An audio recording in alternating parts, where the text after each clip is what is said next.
আপনার নাম বিউটি, আপনি দেখতে অনেক বিউটি। Thank you. মানুষটা কেন? হ্যাঁ, আবার বালিশ বালিশ কেন? না, শোনো না, ঘুমাতে হবে তো। বয়ফ্রেন্ডের সাথে আসছিলাম অনেক কিছু করবো বলে, তো পারলাম না। আজকের একটা যেটা আমি বয়ফ্রেন্ডের সাথে করতাম সেটা ছি ছি, এগুলো কি বলতেছেন? দেখেন, আপনার সাথে আমার স্বামী স্ত্রীর পরিচয়ে একটা রুমে থাকা হয়েছে, তার মানে এই না যে ওনাদের স্বামী স্ত্রীর মতো আমাদের অনেক কিছু করতে হবে। আপনি একটা মেয়ে, আমি একটা ছেলে, আর ছেলে মেয়ের এসব না করাই ভালো। আপনার সাথে আমার কিছু হয় না, আর বুঝছেন? ছেলে মেয়ে তো এগুলো করে।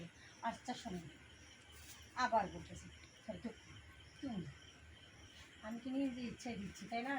তাহলে আপনার না, তাহলে আপনি আপনি চলে আসে নিজে ইচ্ছায় নিতে, সমস্যাটা কি? আসো না, একটু মজা করি। আমার এসব ভালো লাগে না। আর সত্যি বলতে, আচ্ছা সত্যি করে বলেন তো, আপনি এখানে একটা মেয়ের জন্য আসছিলেন না? দেখেন, ফালতু কথা বলবেন না, আমি ওই ধরনের ছেলে না। আমি সত্যি বলতে একটা বাসা ভাড়ার জন্য আসছিলাম, আর এমন একটা লোকেশন দিছে আমার বন্ধু ফোন ধরতেছে না, তাই আমি একটু বিপদে পড়ছিলাম। যাক, আপনার সাথে আমার একটু শুনি না, আসেন আপনি প্লিজ। Para no insert.